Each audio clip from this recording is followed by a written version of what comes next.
देवर अंधा था मगर शौहर का चहेता भाई होने की वजह से मैं उसके सारे काम करती। कभी कपड़े बदलती, कभी पास बैठाकर उसकी सारी बातें सुनती। वो भाभी भाभी करके मेरे और करीब हो जाता। लेकिन एक रात उसके कपड़े बदलने लगी तो मेरे होश उड़ गए। जब उस रात देवर मैं शादी होकर अपने ससुराल आई तो रिश्तेदार खवातीन ने मुझे सहन में बिठा दिया। मेरे सामने ही चारपाई पर मेरा छोटा देवर बैठा टुकर टुकर मुझे देख रहा था और मुस्कुरा भी रहा था। सरसरी सी नजर ही मेरी उस पर पड़ती थी। मुझे ये बात बहुत बुरी लगी कि वो टिकटिकी बांधे मुझे ही क्यों देखे जा रहा है। उस वक्त वो 17 साल का था। अच्छा प्यारा सा लड़का था, लेकिन ऐसी हरकतें। 20 मिनट तक मुख्तलिफ किस्म की खवातीन मेरे पास आती रहीं और मुझे मिठाई खिलाती रहीं, लेकिन मेरा देवर ना तो उठकर मेरे पास आया और न ही मुझसे कोई बात की। बस सामने बैठकर एकटिक मुझे देखे जा रहा था।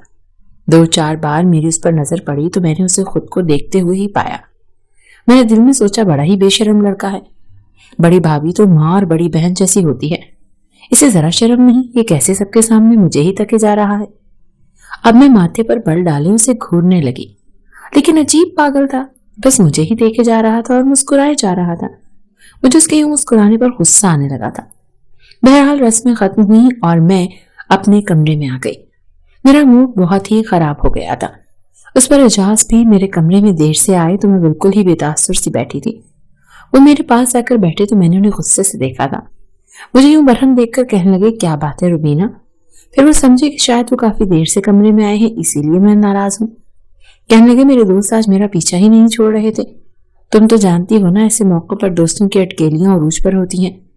बहरहाल फिर एजाज की तारीफ सुनकर मेरा मूड बहाल हो गया। मैंने देवर की बात को अपने शौहर के सामने दोहराया नहीं था कि क्या सोचेंगे, आते ही मेरे भाई के बारे में ऐसी बातें शुरू कर दी हैं। मेरा शौहर एजाज, उसका एक ही भाई था, बस एक छोटा भाई। हामिद वालिदैन हयात नहीं थे। घर में इस वक्त मैं, मेरा शौहर और हामिद था। सुबह जब मेरी आंख खुली तो एजाज कहने लगे कि आज का नाश्ता मैं बाजार से ही ले आया हूँ, लेकिन देखो मेरे घर पर कोई खवातीन नहीं है जो तुम्हारे नाज नखरे उठाए। वो कहने लगे कि इसीलिए आज की मेहमान नवाजी तो मैंने निभा दी है, लेकिन कल से सब कुछ तुम्हें ही संभालना पड़ेगा। ये बात तो मैं पहले से जानती थी, इसीलिए मैंने कोई भी एतराज नहीं किया। जैसे ही मैं नाश्ता करने के लिए बाहर आई तो दस्तरखान पर मेरा देवर बैठा था। मैं उसके सामने बैठ गई। उसने मुझे सलाम किया और फिर मुझे देखकर मुस्कुराने लगा। जब एजाज दस्तरखान के पास आए तो मेरे बजाय हामिद के पास बैठ गए।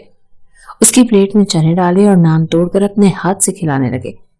ये देखकर मुझे बड़ी हैरत हुई और इससे ज्यादा हैरत मुझे ये हुई कि हामिद अब भी सामने बैठा मुझे ही देखे जा रहा था।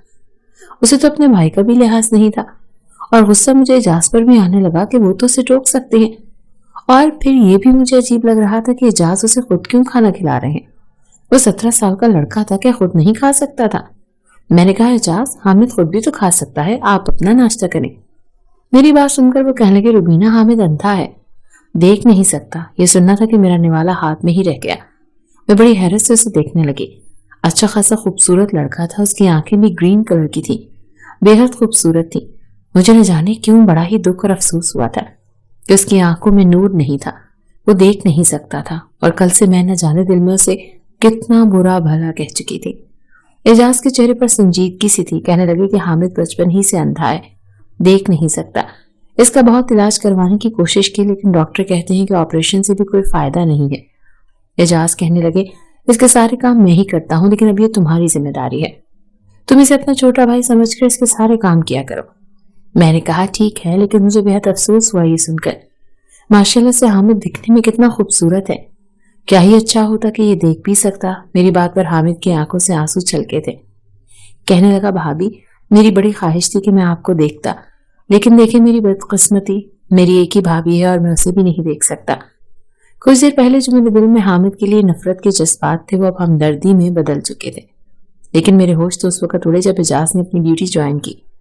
जब वो ड्यूटी पर जाने लगे तो कहने लगे कि हामिद को खाना भी तुम ही हाथ से खिलाओगी और कपड़े भी तुम ही पहनाओगी। खाने का तो सुनकर ठीक था, लेकिन कपड़े, ये सुनकर तो मेरा दिमाग थोड़ा सा चकरा गया था।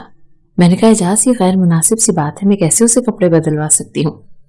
कहने लगे कि छोटे भाइयों की तरह समझो उसे। यार अब मैं ऑफिस के काम संभालूं, उसे संभालूं, बहरहाल तुम खुद मैनेज कर लेना। ये कहकर वो चले गए। मैं बेहद परेशान थी। अभी ये सोच ही रही थी कि क्या करूं क्या नहीं, जब मुझे हामिद के कमरे से पुकारने की आवाजें आई। वो भाभी भाभी कहकर पुकार रहा था। मैं उसके कमरे में गई तो वो पैंट और बनियान पहने खड़ा था। कहने लगा कि ये शर्ट मुझे पकड़ा दें। न जाने भाई ने कहाँ रख दी है, पूरे बेड पर हाथ मार मार कर देख चुका हूँ लेकिन समझ ही नहीं आ रही। उसकी शर्ट बेड के किनारे पर लटकी हुई थी। मैंने वो शर्ट उसे पकड़ा दी। उसने शर्ट पहन तो ली लेकिन बटन वो आड़े टेढ़े बंद कर रहा था। मजबूरन मुझे ही आगे बढ़ना पड़ा। मैंने कहा तुम छोड़ो, मैं तुम्हें बटन बंद करके देती हूँ। मैंने उसकी शर्ट के बटन बंद किए तो वो खुश हो गया। कहने लगा मेरे बाल भी बना दें भाभी। मैंने ड्रेसिंग से कंघा लिया और उसके बाल भी बना दिए। फिर कहने लगा मुझे अपने हाथ दे। मैंने कहा वो क्यों? कहने लगा दें तो। मैंने डरते डरते उसे अपना हाथ दिया। ये सोच रही थी कि वो क्यों मेरा हाथ पकड़ना चाहता है। उसने हाथ अपने दोनों हाथों में ले लिया। कहने लगा आपका बहुत बहुत शुक्रिया। ये कहकर उसने मेरा हाथ छोड़ दिया। आपको देख तो नहीं सकता लेकिन महसूस तो कर सकता हूँ, इसलिए आपका हाथ पकड़कर महसूस करना चाहता था कि भाभी कैसी होती है। मुझे तो माँ की मोहब्बत भी नसीब ना हुई। बहुत छोटा था जब मेरी वालिदा का इंतकाल हो गया। वालिद अभी 2 साल पहले ही फौत हुए। जब तक मेरे वालिद जिंदा थे तो वही मुझे संभालते थे, लेकिन इसके बाद मेरी सारी जिम्मेदारी इजाज भाई पर आ गई। और शादी के बाद आपने भी चंद दिन अच्छे नहीं गुजारे कि मेरा बोझ आप पर पड़ गया। वो बड़ा अफसुर्दा सा ये कह रहा था। मैंने कहा तुम किसी पर बोझ नहीं हो और मुझ पर तो बिल्कुल भी नहीं। मेरी बात पर वो मुस्कुराने लगा। कहने लगा आप बहुत अच्छी हैं, मेरा इतना ख्याल रखती हैं। लेकिन जैसे जैसे वक्त गुजरता गया मेरे देवर हामिद की हरकतें कुछ अजीब सी होने लगी। वो मुझसे बहुत ज्यादा बेतकल्लुफ सा होने लगा था। अब तो मुझे खुद पुकार कर कहता कि मुझे शर्ट पहना दे, मुझसे बटन सही से बंद नहीं होते। कभी कहता कि तौलिए से मेरे बाल खुश्क कर दें। ये काम तो वो खुद भी कर सकता था। मुझे तो लगा था कि बस एक देवर है और एक शौहर, मुझे तो घर में कोई काम ही ना होगा। लेकिन मैं तो इस हामिद की वजह से घन चक्कर सी बन के रह गई थी। अभी किचन में बर्तन धो रही थी तो वो भाभी भाभी चिल्लाने लगा। मैं भागी दौड़ी उसके कमरे में जाती तो हंसने लगा। हाथ में मोबाइल पकड़ा होता, कहने लगता कि मेरे साथ बैठकर ये लतीफा तो सुने जरा, कितना फनी है। वो देख तो नहीं सकता था लेकिन सुन सकता था, इसीलिए मोबाइल पर किस्से कहानी और लतीफे सुनना उसका शौक था।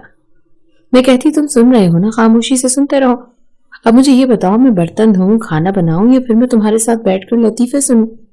मैंने बड़े प्यार से उसे डांटा था और एहसास भी दिलाया था कि मुझ पर बहुत ज्यादा जिम्मेदारियां हैं। वो मेरी बात सुनकर हंसने लगा। कहने लगा मेरे पास बैठे और मेरे साथ लतीफे सुना करें, आपकी तबीयत भी खुशबाश हो जाएगी। काम का क्या है, छोड़ें काम को, काम भी कभी खत्म हुए हैं। मैं उसके बराबर में बैठ गई। मैंने कहा अच्छा चलो ये बताओ, अब तुम्हें भूख लगेगी तो क्या खाओगे? वो हंसने लगा। कहने लगा आपका भेजा खाऊंगा। मैं उठ के खड़ी हो गई। मैंने कहा खबरदार जब तुमने मुझे आवाज दी, समझे? बस मुझे काम के वक्त ही बुलाया करो, मुझे भी खाना बनाना है। इजाज मुझे बिरयानी का कहकर गए हैं। अब तुम्हें भी तो बिरयानी पसंद है ना, और तुम्हें क्या पता कि इतना वक्त लगता है बिरयानी बनाने में। ऊपर से इतनी गर्मी है कि किचन में खड़ा भी नहीं हुआ जा रहा।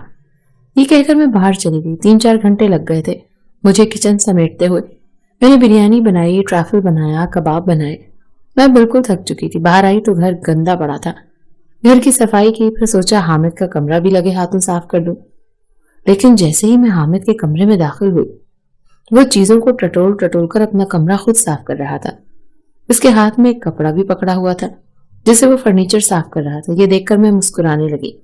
मैंने कहा तुम ये क्या कर रही हो? मैं कर देती हूँ। मैंने उसके हाथ से कपड़ा छीना और वो कहने लगा नहीं आप थक जाएंगी। मुझे बहुत बुरा लग रहा है कि सारे काम भाई ने आपके सर पर डाल दिए हैं। भाभी ऐसा करें, मुझे बता दिया करें, छोटे मोटे काम मैं कर सकता हूँ, मैं कर लिया करूंगा। वो बड़ी संजीदगी से और फिक्रमंदी से कह रहा था। मैंने कहा कुछ भी करने की जरूरत नहीं है, तुम बैठे रहो। मैंने उसका हाथ पकड़ा और उसे पकड़कर बेड पर बिठा दिया और मोबाइल उसके हाथ में थमा दिया। मैंने कहा तुम बस वीडियो सुना करो। मैंने उसे एक वीडियो लगा दी जिसमें लतीफे थे, लेकिन उसने तो मोबाइल के साथ साथ मेरा हाथ भी पकड़ लिया और मुझे अपने पास बिठा लिया। कहने लगा यहाँ बैठो, आप बहुत कर लिया आपने काम, अब आप कुछ नहीं करेंगे। उसने मेरा हाथ बड़ी मजबूती से पकड़ा था। मैंने कहा हामिद ये क्या हरकत है, मेरा हाथ छोड़ो, शाम हो गई और मुझे चाय भी बनानी है। तुम बताओ चाय के साथ क्या खाओगे, तुम्हारे लिए कुछ फ्राई कर दूं? कहने लगा कुछ नहीं खाऊंगा, आप मुझे अपने साथ किचन में लेकर जाएं, बस मुझे बताएं कि चाय कैसे बनाते हैं। मैंने कहा तुम मेरी फिक्र छोड़ो। ये कहकर मैंने अपना हाथ उसके हाथ से छुड़ाया और किचन में आ गई। उसके लिए चाय बनाई, शामी कबाब भी तले, फिर उसको चाय भी दी। कबाब खाते हुए मुसलसल मेरी तारीफ कर रहा था। फिर एक दिन वो हुआ कि मेरे होश उड़ के रह गए। मुझे सुबह से ही बुखार था, लेकिन इजाज को मेरी कोई परवाह ही ना थी। बस मुझे बुखार की दवा देकर चले गए। कहने लगे कि देखो तुम बीमार मत पड़ा करो, मेरा सारा घर उल्टा पड़ जाता है, फटाफट से बुखार की गोली खा लेना और खाना घर पर ही बनाना। दोपहर को भी मुझे ऑफिस का बद जायका खाना खाना पड़ता है और घर आकर मैं बाजार का खाना तो बिल्कुल नहीं खा सकता। उनके सामने तो मैंने कहा कि चलो ठीक है, मैं कर दूंगी, लेकिन बुखार की दवा खाने के बावजूद मेरा बुखार कम ही नहीं हो रहा था। शायद मेरे गले में इन्फेक्शन हो गया था। गले में भी शदीद दर्द थी और मेरा बुखार कम होने के बजाय बढ़ने लगा। मैं अपने कमरे में बेसुध लेटी हुई थी जब कमरे पर दस्तक हुई और फिर दरवाजा खुला। हामिद मेरे सामने खड़ा था। मैंने बहुत मुश्किल से अपनी आंखें खोलकर उसे देखा। वो अपनी स्टिक की मदद से चलता हुआ मेरे पास आया। भाभी, आपको क्या हुआ है? आपने अभी तक मेरा नाश्ता भी नहीं बनाया। मुझे बहुत शदीद भूख लगी है। मैंने कहा मेरी तबीयत ठीक नहीं है, मुझे बुखार है। ये सुनकर वो परेशान हो गया।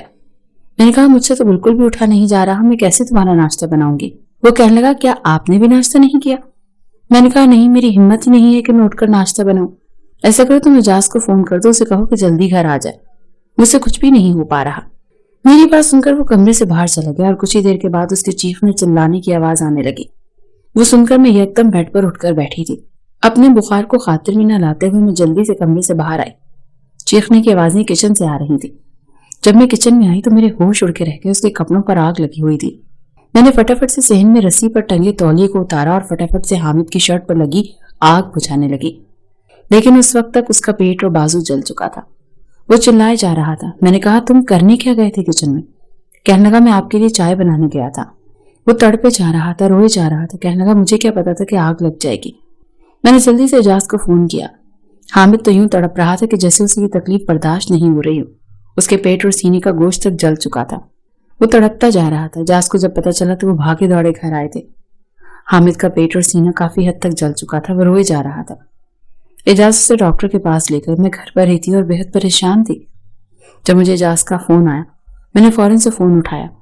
मैंने पूछा कि हामिद कैसा है? वो कहने लगे उसका पेट और सीना बुरी तरह से मुतासिर हुआ है। मैंने तुम्हें कहा भी था कि उसका ख्याल रखा करो। ये कहकर एजाज रोने लगे। कहने लगे मुझे बहुत फिक्र हो रही है उसकी, उससे तकलीफ बर्दाश्त नहीं हो रही, वो बुरी तरह चिल्लाए जा रहा। मैंने कहा मुझे बुखार था, मुझे क्या मालूम था वो कब किचन में चला गया। आंसू तो मेरे भी बह रहे थे। एजाज कहने लगे मैं हॉस्पिटल में ही रहूंगा, तुम मेरा इंतजार मत करना। मैंने कहा ठीक है। मुझे लगा सुबह तक हामिद को अफाका हो जाएगा और वो ठीक हो जाएगा, फिर घर आ जाएगा। मैं उसका बहुत ख्याल रखूंगी, वो चंद ही दिनों में भला चंगा हो जाएगा। लेकिन जो खबर मुझे सुबह सुनने को मिली मेरे तो होश उड़ के रह गए। एजाज ने कहा हामिद हम में नहीं रहा। ये सुनना था कि मैं रोने लगी। मैंने कहा एजाज ये आप क्या कह रहे हैं? उसको तो बस जरा सी आग ही तो लगी थी, ऐसे कैसे कुछ हो सकता है? वो कैसे मर सकता है? मैं रोए जा रही थी। रो तो एजाज भी रहे थे। कहने लगे आग उसके दिल तक पहुंच चुकी थी। बहुत कोशिश की डॉक्टर्स ने कि वो बच जाए, लेकिन उसे तकलीफ सही नहीं जा रही थी। पूरी रात मेरा भाई दर्द से तड़पता रहा था। मेरा हाथ पकड़े यही कहता रहा था कि भाई मैं मरना नहीं चाहता, मुझे जीना है, मुझे बचा लो। अभी तो बहन जैसी भाभी मिली है मुझे, लेकिन वो जा चुका था। ये सदमा हम दोनों मियाँ बीवी के लिए बहुत बड़ा था। मुझे अक्सर घर में हामिद की भाभी भाभी पुकारने की आवाजें आती थी। मैं भागकर जब उसके कमरे में जाती तो खाली कमरा देखकर मैं फूट फूट कर रोने लगती। कभी मुझे लगता कि वो हंस रहा है और कह रहा है कि भाभी छोड़ें सारे काम, मेरे पास आकर बैठें। मैं आपको लतीफा सुनाता हूँ। चंद माह बाद में उम्मीद से हुई थी। एजाज मेरा बहुत ज्यादा ख्याल रखने लगे थे, लेकिन ये पूरा अरसा भी मैंने हामिद की याद में रोते ही गुजार दिया था। वो बिल्कुल बेसरर सा इंसान था और मेरा बहुत एहसास करता था। मैं खुद को कोस रही थी कि काश मैं उठ जाती, नाश्ता बना लेती तो वो यूं न जलता। मेरे घर बेटा पैदा हुआ था। एजाज बहुत खुश थे। कहने लगे नाम तुम अपनी मर्जी का इसका रखो। मैंने कहा मुझे इसका नाम हामिद रखना है। मेरी बात सुनकर एजाज की आंखें भी आपदीदा हो गई थी। मैंने उस बच्चे को सीने से लगा लिया। मैंने कहा अल्लाह ताला ने हमें दूसरा हामिद दे दिया है, यही अब हमारे गमों का मदावा करेगा।